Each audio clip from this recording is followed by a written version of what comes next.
Hi, my name is Brant, and I want to thank you already for considering a very special mission.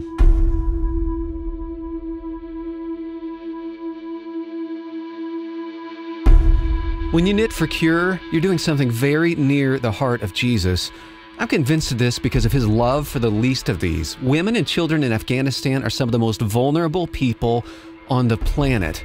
I've been there twice, and after what I've seen and learned, I wasn't surprised when I read that a major relief organization said Afghanistan is the single worst place in the world to be a mother. Women are frequently abused, they're denied medical care, and their babies die at a rate higher than anywhere else on the planet. Here's another reason I'm convinced this is near the heart of Jesus. Some would consider the very people you're blessing to be our enemies.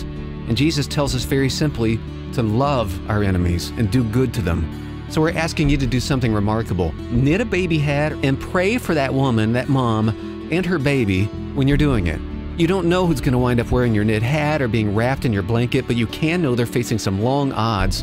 Like this little baby girl, little Zakura, when I held her doing kangaroo duty at Cure's NICU unit, she weighed only 2 pounds. She was alive only because Cure was there for her and her mom. Pray that God will bless the baby, the mom, the family. We ask that you don't just buy hats and blankets. We ask that this be a work of love from start to finish, a work of your hands. Attach a note that tells the mom you were praying for her when you were knitting, praying for her and her precious baby. Pray for change in Afghanistan too, even as our troops are leaving. Pray for God's mercy so moms and babies and families can finally experience peace. And know this, women in Afghanistan don't get gifts often. When you knit, you're doing something unexpected.